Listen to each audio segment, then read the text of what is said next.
C'est un produit qui est visiblement... Alors je ne suis pas un spécialiste du congélateur à moins 80, mais... Alors on a reçu ce congélateur donc, qui a été livré par Santé publique France, comme beaucoup d'établissements, la semaine de Noël en fait, ça devait être le 22 décembre, le 22 ou le 23 décembre, et il a été mis en place. Donc après on a mis en place le dispositif pour cartographier, pour vérifier que le congélateur fonctionnait correctement et qu'il était conforme aux exigences qu'on lui demandait. Et en complément de ce congélateur, on a mis en place à la pharmacie un deuxième congélateur qui cette fois-ci est propriété du CHU mais qui sert de backup une fois que celui-ci serait en panne. D'accord. Donc voilà pour l'organisation sur le congélateur. Alors à la base, on peut mettre 35 000 doses en fait dans le congélateur au maximum. Sachant que sur la première campagne de vaccination qui était envisagée, on avait un maximum autour des EHPAD. Je rappelle que c'était la première cible de patients, résidents plus personnel de 7000 personnes.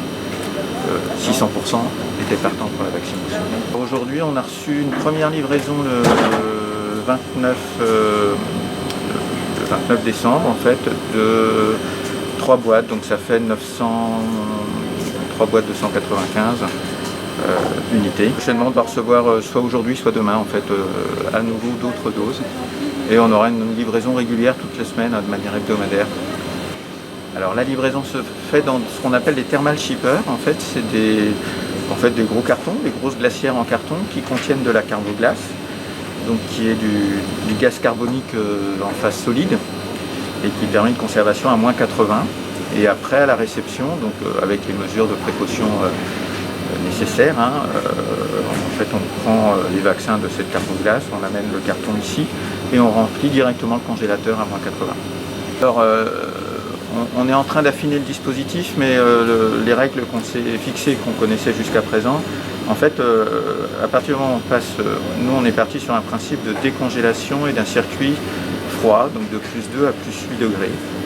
Ce qui fait que le vaccin est pris dans le congélateur à moins 80, il est transféré dans une chambre froide où il est en décongélation pendant 3 heures.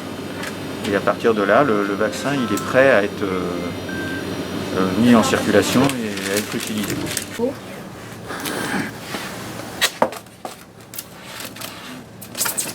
Voilà. Voilà, c'est parti. On est où ?